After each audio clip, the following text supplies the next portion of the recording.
When everyone else runs away, what is it that can keep one person standing? This is not merely a philosophical question. It is a deeply human one. In ordinary moments, people can speak confidently about loyalty, faith, and courage. Words come easily when there is no real cost attached to them. But everything changes when circumstances shift, when danger is no longer theoretical but immediate, when the price of staying becomes visible and real. It is in those moments that every declaration is tested.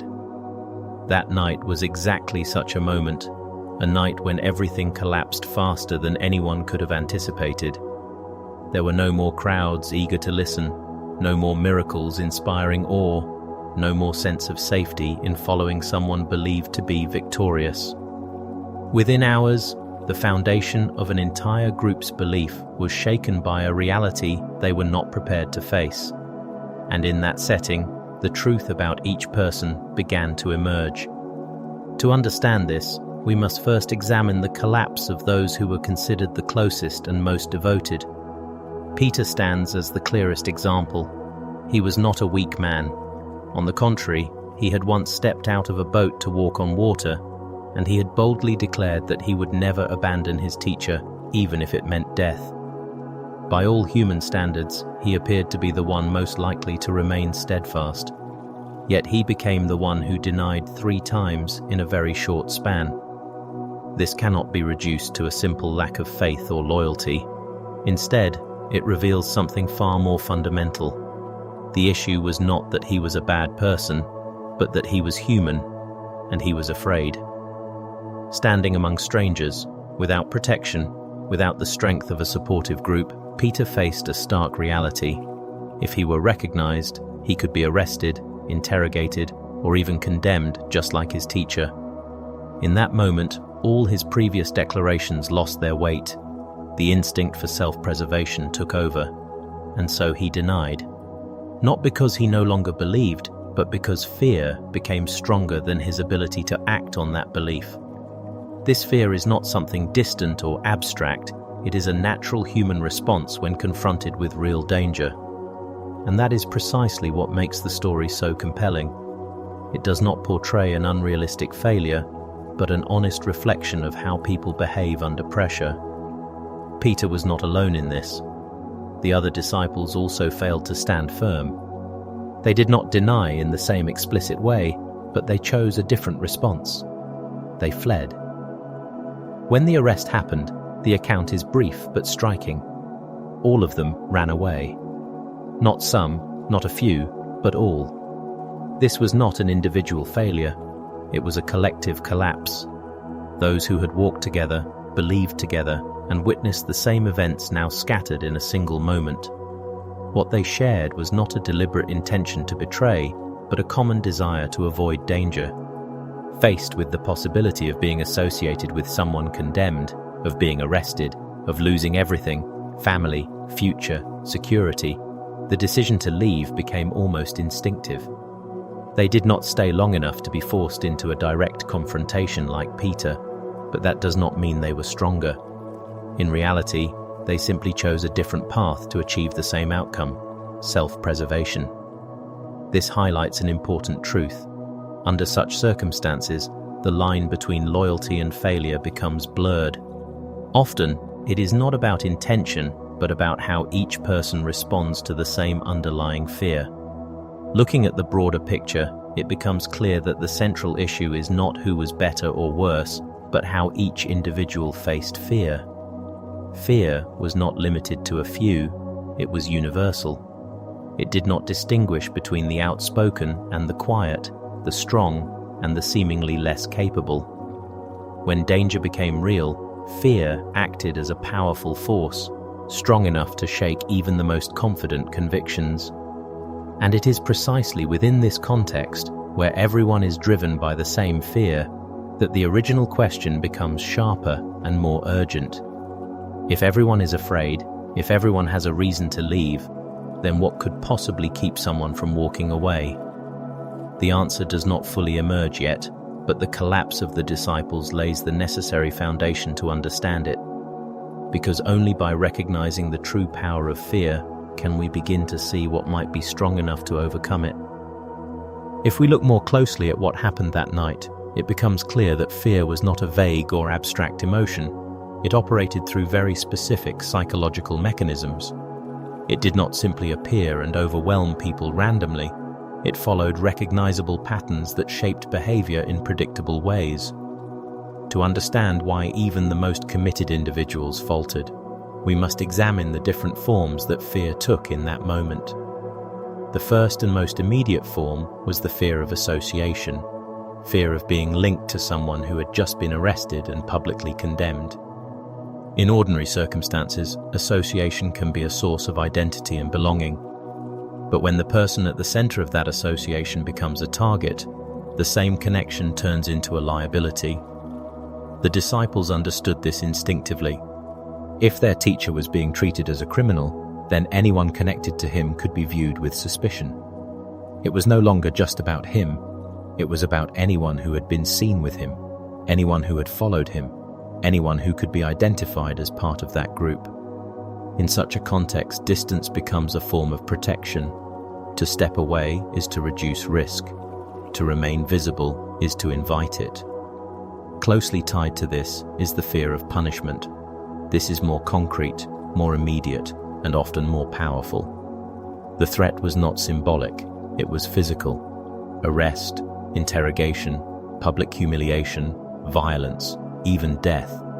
These were not distant possibilities, but very real outcomes. The disciples had just witnessed how quickly the situation escalated.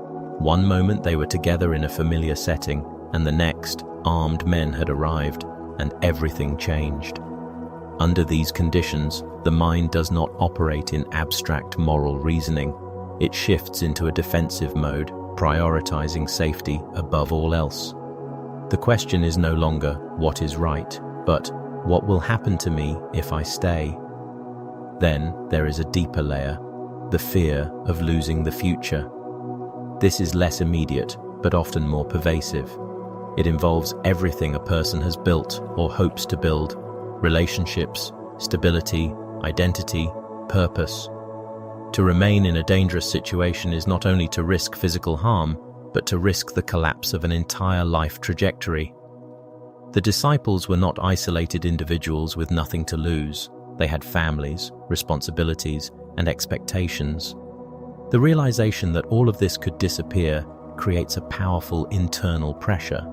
It reframes the decision to stay not as an act of courage, but as a potential act of self-destruction.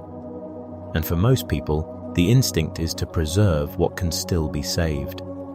These layers of fear converge into something even more fundamental: the instinct for survival. This instinct is not learned, it is built into human nature. It operates quickly, often bypassing deliberate thought. When danger is perceived as real and immediate, the body and mind shift into a state designed to protect life at all costs. In that state, higher ideals, loyalty, conviction, moral commitment do not necessarily disappear, but they are pushed to the background. They become secondary to the urgent need to avoid harm. This explains why, in moments of crisis, people often act in ways that seem inconsistent with their previous beliefs. It is not that those beliefs were false, but that they were never tested under such extreme conditions. Ideals are easy to maintain when they do not demand sacrifice. But when the cost becomes tangible, when following those ideals could lead to suffering or loss, their stability is challenged. The situation forces a confrontation between what a person believes and what a person is willing to endure for that belief. And very often, the instinct for survival proves stronger. This is why the collapse of the disciples should not be seen as an anomaly, but as a deeply human response. When faced with real danger, their reaction followed a pattern that can be observed across contexts and cultures. It reveals a critical insight. Belief alone is not sufficient to determine behavior. There must be something else, something that can withstand the pressure of fear when it reaches its peak. Yet fear does not operate in isolation. It is amplified, shaped, and sometimes even legitimized by the presence of others. This brings us to another powerful dynamic at work in that moment: the psychology of the crowd. When individuals gather into a group, their behavior often changes in subtle but significant ways. The crowd creates a kind of invisible pressure, a force that is not imposed by a single authority, but emerges from the collective presence of many. In the case of the trial and the crucifixion, this pressure became overwhelmingly clear. The voices calling for condemnation did not come from a single person, but from a mass. And that mass created a sense of inevitability. When many people move in the same direction, it creates the impression that this direction must be correct, or at least unavoidable. This is the power of the majority. It does not need to argue or persuade in a structured way. Its strength lies in its sheer presence. To stand against it is not simply to hold a different opinion, it is to separate oneself from the group. And that separation carries its own risks. It exposes a person, makes them visible, and potentially makes them a target. As a result, many choose not to resist, even if internally they disagree. Silence becomes a form of adaptation. Within this environment, another phenomenon emerges: the dissolution of individual responsibility. In a crowd, actions are no longer experienced as purely personal. They are shared, diffused across the group. This makes it easier for individuals to participate in things they might not do alone. The moral weight feels lighter when it is distributed among many. At the same time, the pressure to conform increases. No one wants to be the one who breaks from the pattern, the one who draws attention by acting differently. This creates a powerful psychological trap. On one hand, there is internal awareness. An individual may sense that something is wrong. On the other hand, there is external pressure, the overwhelming movement of the group. The cost of resisting that movement is not only disagreement, but isolation. And for many, the fear of isolation is almost as strong as the fear of punishment. As a result, the individual begins to fade into the collective. Personal judgment is suppressed, replaced by alignment with the majority. Not necessarily because the individual is convinced, but because the alternative feels too costly. This is how a crowd can move in a single direction even when many within it are uncertain. The desire to belong, to avoid standing out, to remain safe within the group, becomes the dominant force. When we place this dynamic alongside the mechanisms of fear, the picture becomes even clearer. The disciples were not only dealing with internal fear, but also with an external environment that reinforced that fear at every level. The danger was real, the consequences were visible, and the social pressure was immense.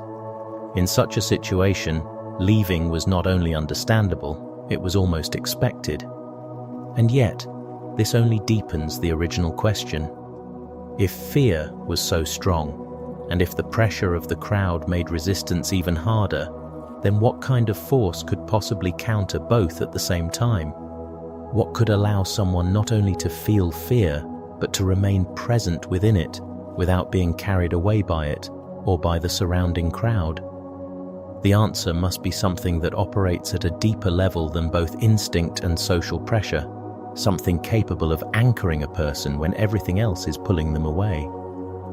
Against this backdrop of fear and overwhelming social pressure, the presence of one individual begins to stand out, not in a dramatic or heroic way, but in something far more subtle and, in many ways, more difficult to achieve.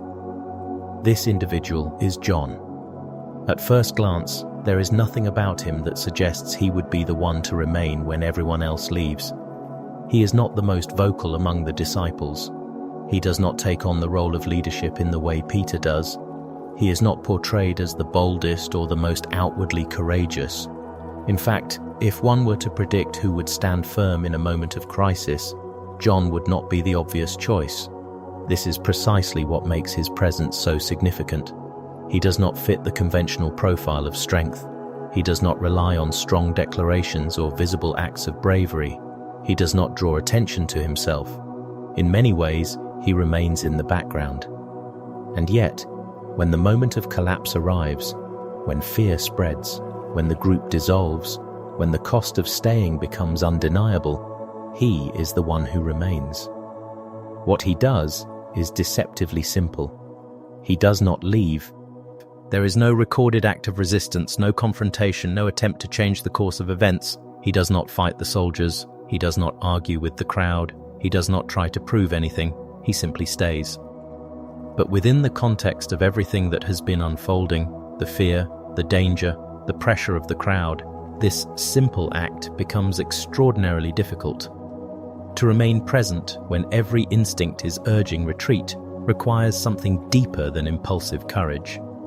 It requires a different kind of strength, one that is not immediately visible but is profoundly resilient. This contrast between John and the others is not meant to elevate one and condemn the rest, but to reveal a critical distinction. The difference is not found in external ability, status, or prior declarations. It is found in what sustains a person when all external supports collapse. The question then is not why others failed, but what enabled John to do what they could not. To answer that, we must look beneath the surface of his actions and examine the underlying factors that shaped his response. The first of these is his personal relationship. John is often described in a uniquely intimate way as the disciple who was especially close. This closeness is not about hierarchy or authority. It is about proximity, both physical and relational. He is portrayed as one who stays near, who listens, who leans in rather than steps forward to assert himself. This kind of relationship creates a different foundation for action. It is not built on obligation or abstract belief, but on lived experience and connection. When a relationship reaches that level of depth, it begins to shape identity. The question is no longer simply, what do I believe, but who am I in relation to this person? And when identity is involved, decisions are no longer purely strategic, they become personal. Leaving is not just a matter of avoiding danger, it becomes a form of separation that carries its own cost. This leads to the second factor. John does not appear to rely on his own strength. Unlike those who make bold promises or take visible initiative, he does not present himself as someone who can endure anything through sheer determination. There is a kind of quietness in his posture, a lack of self-assertion that might easily be mistaken for weakness. But in reality, this absence of self-reliance becomes a form of stability. Those who place their confidence primarily in their own strength often perform well under normal conditions. They act decisively, they lead, they inspire. But when confronted with overwhelming pressure, when the situation exceeds what they can control, their foundation can crack. Confidence, when rooted in the self, is inherently limited by the self, and when that limit is reached, collapse can be sudden and severe. John, by contrast, does not seem to operate from that framework. Because he is not anchored in his own perceived strength, he is less vulnerable to its failure. His stability does not depend on maintaining control or proving resilience. Instead, it emerges from something quieter, less visible, but more enduring. This is where humility plays a crucial role. It allows a person to remain grounded even when circumstances spiral beyond control, because their sense of self is not tied to their ability to manage those circumstances. Yet even these two factors, relationship and humility, do not fully explain his decision to stay. They prepare the ground, but they do not provide the final answer. The decisive factor lies deeper still, in something that directly confronts the force of fear itself: love. Fear, as we have seen, is powerful because it appeals to preservation. It asks, what will happen to you? It focuses attention inward, on safety, on loss, on survival. Love, in its truest form, redirects that focus outward. It asks a different question. Can you leave this person? When love reaches a certain depth, it does not eliminate fear, it coexists with it. The difference is that fear no longer has the final say. This is what appears to be at work in John. He is not portrayed as fearless. There is no indication that he is unaware of the danger or unaffected by it. Rather, there is something within him that outweighs that danger.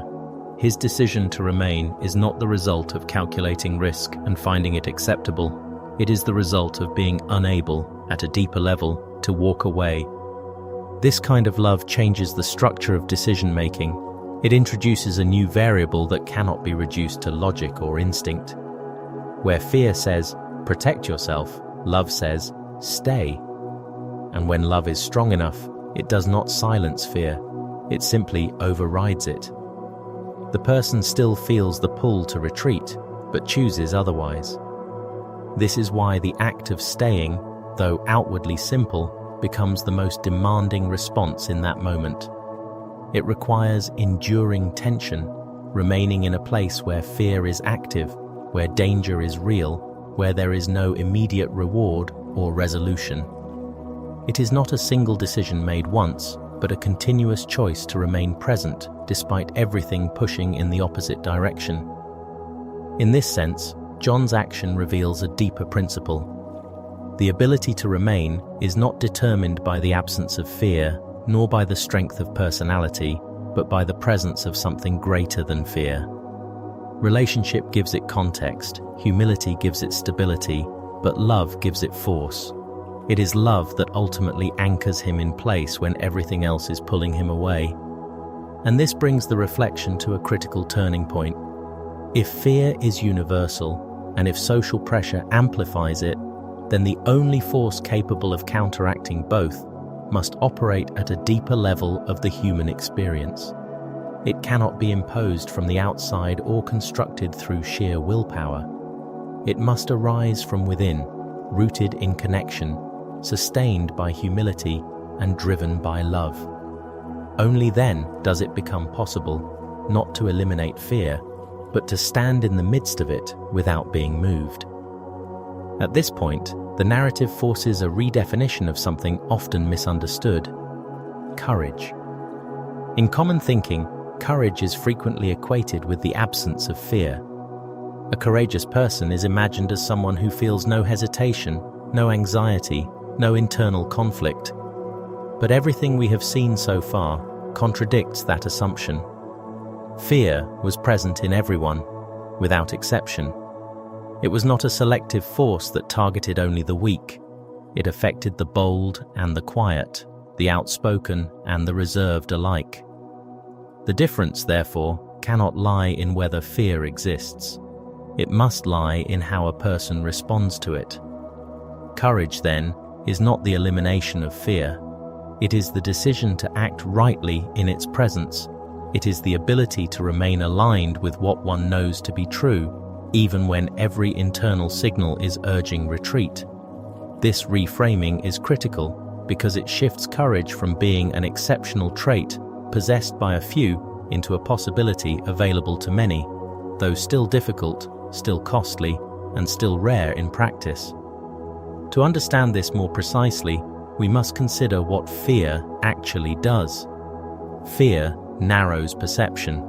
It redirects attention toward risk, loss, and personal consequence. It simplifies complex situations into a single urgent priority: survival. Under its influence, alternative considerations, moral, relational, spiritual, are pushed to the margins.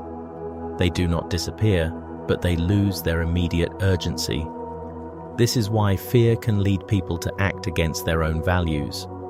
Not because those values were insincere, but because they were temporarily overridden. Courage operates differently. It does not remove fear's influence, but it resists its dominance. It allows other considerations, truth, loyalty, love, to remain active in the decision-making process. In this sense, courage is not a feeling, but a form of alignment. It is the capacity to hold one's position even when internal and external pressures are pushing in another direction. This is precisely what distinguishes John's response. He does not appear to experience less fear than the others. What sets him apart is that fear does not dictate his action. He remains, not because the situation feels safe, but because something within him refuses to let fear become the final authority. This is a subtle but profound distinction. It means that courage is not measured by emotional state, but by chosen action. Such courage is inherently costly. It does not promise immediate resolution or visible success. In fact, in many cases, it leads a person deeper into discomfort. To stay when leaving is easier is to accept uncertainty, exposure, and vulnerability. There is no guarantee of reward, no assurance that the situation will improve. And yet, it is precisely this kind of courage that carries transformative potential. This leads directly into what happens next, something that at first may appear secondary, but in reality reveals a deeper structure within the narrative. Those who leave remove themselves not only from danger, but also from what unfolds within that space.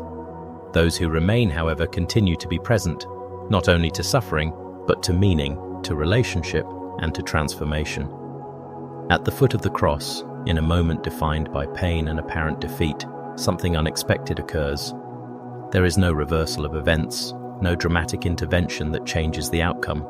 The suffering continues. And yet, within that suffering, a new reality is established. Jesus speaks, not to defend himself, not to respond to the crowd, but to address those who are still present. He sees his mother, and he sees the disciple who has remained, and he entrusts them to one another. This act is both simple and profound. On the surface, it appears to be a gesture of care, a son ensuring that his mother will not be left alone. But at a deeper level, it establishes a new relationship, a new responsibility, and a new identity. John is no longer simply a follower. He is given a role that extends beyond discipleship into something more personal and enduring. He becomes, in effect, a son. This transition is significant because it reveals a pattern. Presence leads to participation, and participation leads to transformation. John does not receive this responsibility because he is the strongest, the most capable, or the most qualified in a conventional sense.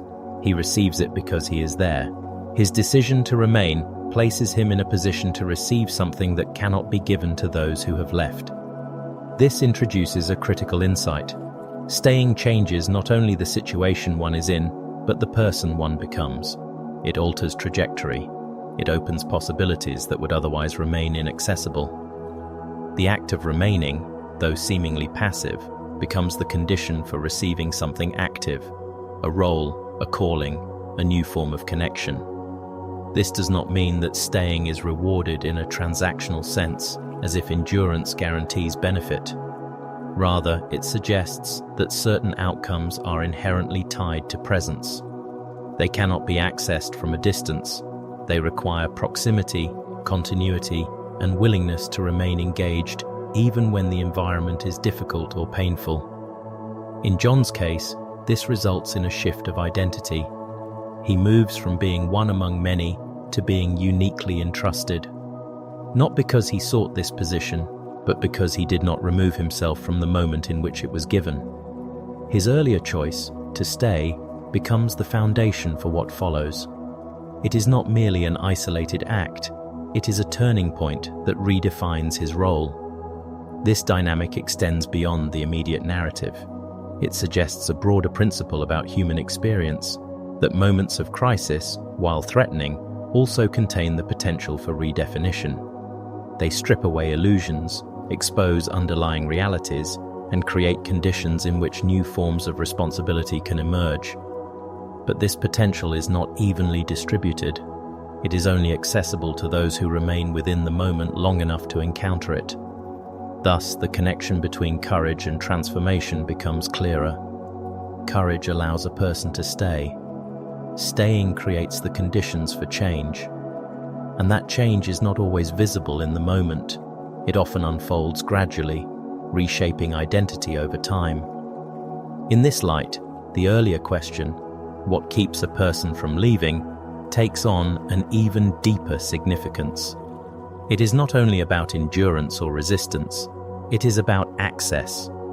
To leave is to preserve oneself in the short term, but also to step away from what might emerge through staying. To remain is to accept risk, but also to open oneself to a different kind of outcome, one that cannot be predicted or controlled, but that has the power to redefine everything. And so, what appears at first as a simple distinction between those who left and the one who stayed reveals itself as a dividing line between two paths. One leads to safety but distance. The other leads through fear into transformation. The difference between them is not determined by circumstance alone, but by a choice made in the presence of fear, to act, to remain, and to allow that decision to shape what comes next. What happened in that distant moment is not confined to history. It is not an isolated event belonging only to a specific group of people in a specific time. The same dynamics, fear, pressure, choice, continue to unfold in modern life, often in quieter but no less significant ways. The setting may have changed, the forms may look different, but the underlying structure remains the same. The question is no longer about disciples in a garden or at a cross. It is about us, in the ordinary yet decisive moments we encounter every day. Consider how often people find themselves in situations where they recognize something is wrong, yet choose to remain silent. It may happen in a workplace where dishonesty is normalized, in a social circle where harmful behavior is overlooked, or even in personal relationships where truth is avoided to maintain peace. In these moments, the issue is rarely a lack of awareness. People usually know what is right. The tension arises from the cost of acting on that knowledge. Speaking up can lead to conflict, rejection, or isolation. And so silence becomes the safer option, not because it is right, but because it reduces immediate risk. This silence is not always conscious or deliberate. It often emerges gradually, shaped by subtle pressures. Social environments exert influence in ways that are not always visible but are deeply felt. There is an unspoken expectation to align, to agree, to avoid disruption. When a group leans in a certain direction, even slightly, the individual feels the pull to follow. To resist is to stand out, and standing out carries consequences. It invites attention, scrutiny, and sometimes opposition. For many, the desire to avoid these outcomes becomes stronger than the desire to uphold what they believe. This is where the fear of separation becomes particularly powerful. Humans are inherently relational. They seek belonging, acceptance, and connection. To be excluded from a group is not experienced as a minor inconvenience, but as a significant loss. This is why social pressure can be as compelling as physical danger. It threatens not the body, but the sense of identity and place. And so, even when there is internal disagreement, individuals may choose outward conformity. They remain physically present, but internally disengaged from what they know to be true. These situations form what could be described as a modern cross. Not a literal structure, but a symbolic one. A point of tension where a person must choose between what is right and what is safe. These moments are often not dramatic. They do not come with clear signals or public recognition. Instead, they appear quietly, embedded in everyday decisions. A choice to speak or remain silent. A decision to stay or to withdraw. A moment where acting with integrity carries a cost. In these moments, the same forces that operated in the original narrative come into play. Fear presents its arguments. You might lose your position, your relationships, your sense of security. The crowd, whether literal or implied, reinforces those arguments. This is how things are done. This is what everyone accepts. This is the safer path. And within the individual, there is a conflict, not between ignorance and knowledge, but between conviction and consequence. It is precisely here that the earlier insights become relevant. Courage is not the absence of fear, but the decision to act rightly despite it. Love, in its broader sense, is not merely emotional attachment, but a commitment to something beyond the self: truth, justice, integrity. And staying, in this context, does not necessarily mean physical presence in a dangerous situation, but moral and existential alignment with what one knows to be right. The question then becomes unavoidable.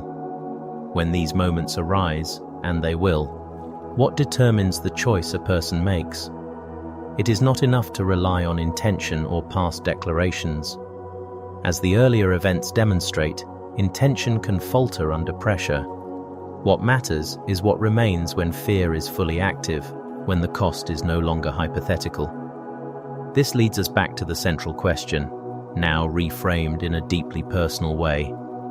When fear and what is right stand in direct opposition, what will you choose? This is not a question that can be answered once and for all. It is a question that reappears in different forms across different contexts throughout life. Each time, the stakes may vary, but the structure remains consistent. The answer to this question is not revealed through words, but through action. It is not defined by what a person claims to value, but by what they actually do when those values are tested. In this sense, identity is not a fixed label, but an outcome, something shaped and reshaped by a series of decisions made under pressure. And this brings us to the final insight. A person is ultimately defined not by their intentions in moments of comfort, but by their choices in moments of collapse.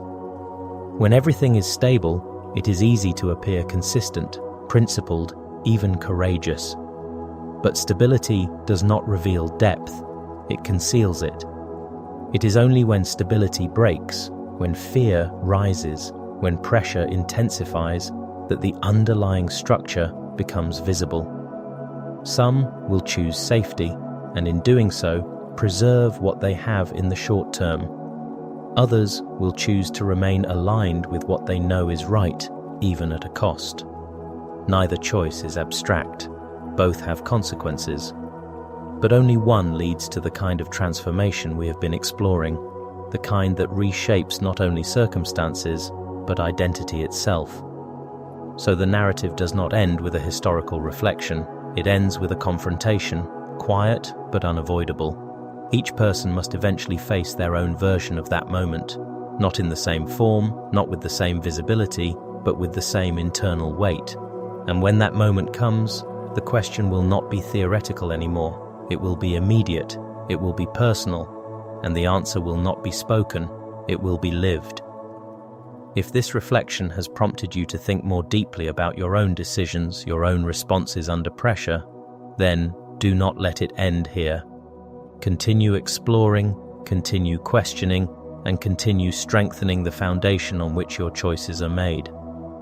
And if you want to go further into these kinds of insights, examining not only what is written, but what it reveals about human nature and everyday life, consider subscribing and following the channel. There is value not just in understanding these ideas once, but in revisiting them, refining them, and learning how to live them out consistently.